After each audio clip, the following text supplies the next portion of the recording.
dreamed of.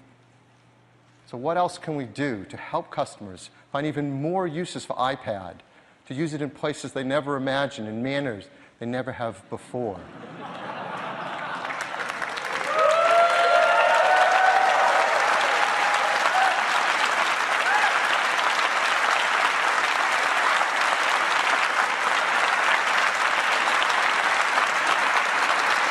Yes.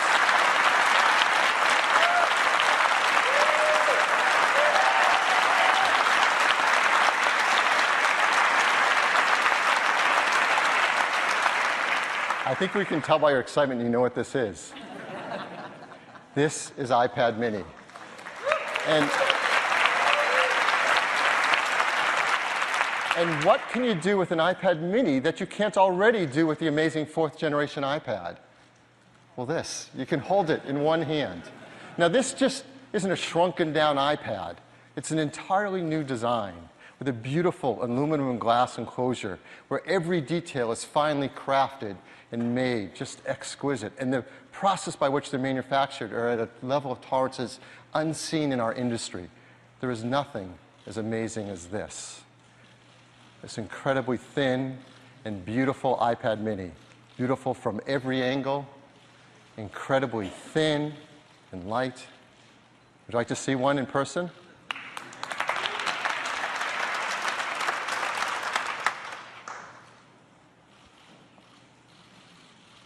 This is iPad mini.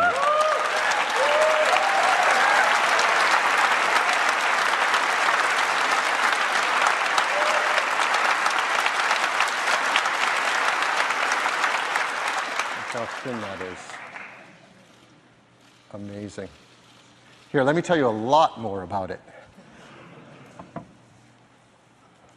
So this iPad mini is just 7.2 millimeters thin. That's about a quarter thinner than the 4th generation iPad. To put it in context, it's as thin as a pencil. That's thin.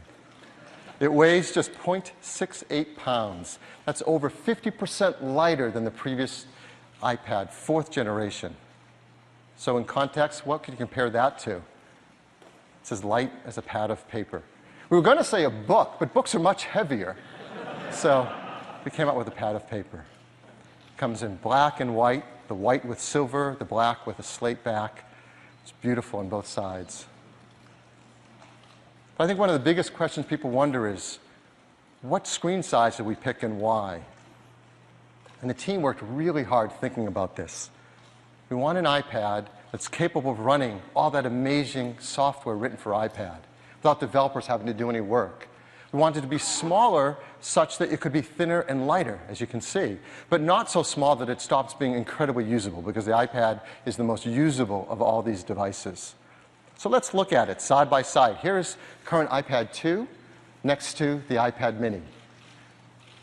The iPad 2 is 9.7 inches on the diagonal, iPad mini 7.9. So that's easy to remember, right?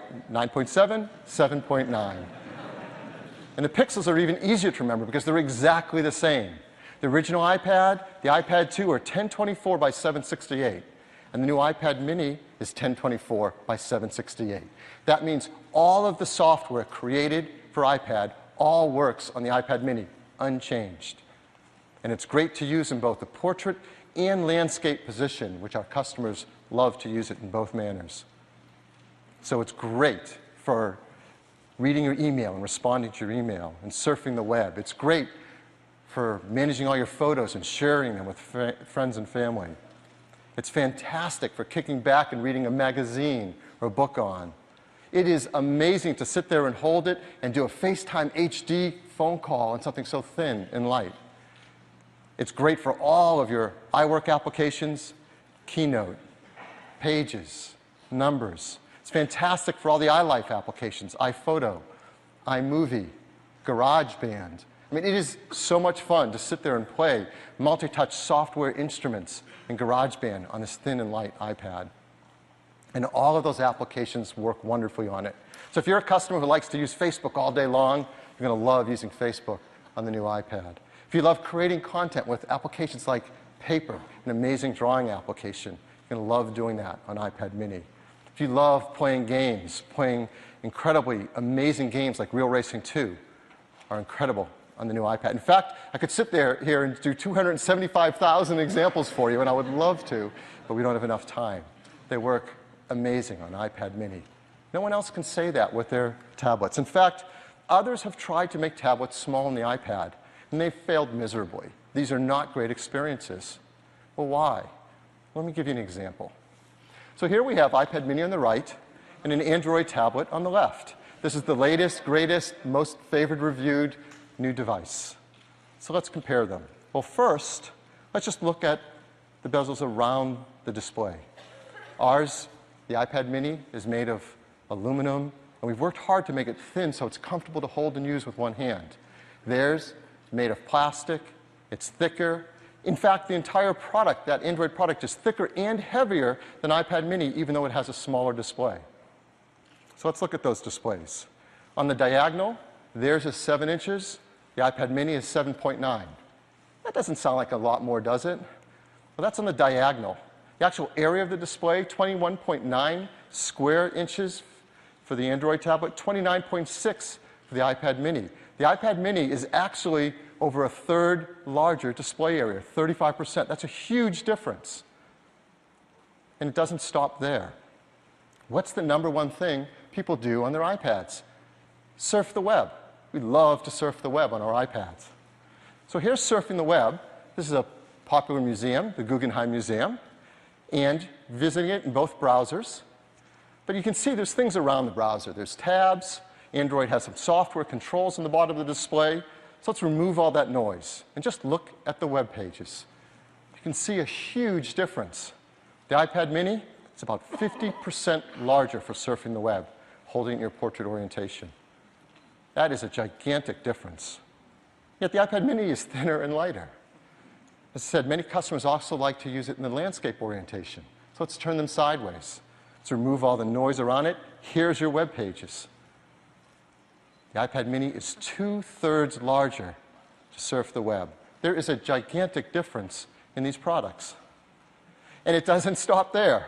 There's all those third-party applications. As Tim told you, we have these amazing applications for iPad users. And we've learned, we have over 700,000 applications that can run an iPad, but customers love the ones written for iPad, designed for that screen. Over 275,000 of them. What does the other platform have? They have phone applications stretched up, not tablet applications. So for example, if you like to hang with your friends and Yelp, you get a great experience on iPad mini, you get a scaled-up phone experience on that other product. There's a big difference. If you like to shop on eBay, a huge difference between what you can do on an iPad and on these other products. If you like to listen to music in Pandora, the differences are night and day. If you like to go search for videos to watch in Vimeo, a great experience, a not great experience. If you like to plan your trip on TripAdvisor, an incredible experience on iPad mini, well, you know, right? So we could go on and on.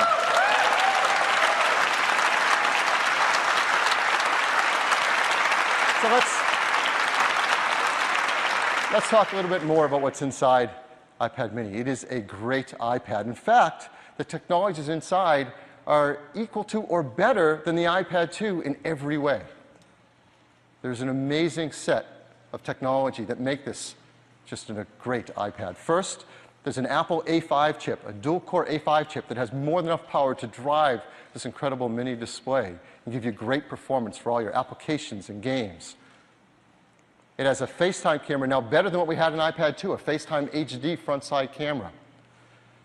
An even bigger difference on the camera on the back side, a 5-megapixel iSight camera, so you can take beautiful 5-megapixel photos or 1080p HD video. That's far in advance of what we had on iPad 2. The wireless has advanced greatly too. It has the same LTE capabilities that you see in our new 4th generation iPad, LTE wireless. We have the faster Wi-Fi as well, 802.11a, b, g, n, and n at 2.4 and 5 gigahertz, so twice as fast Wi-Fi.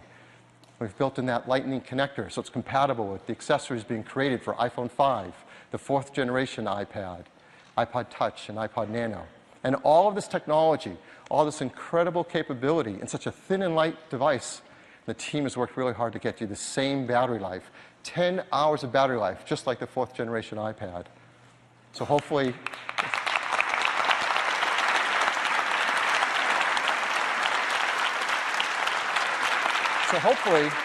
as you've been hearing about all these features and performance and capability, you see it is every inch an iPad.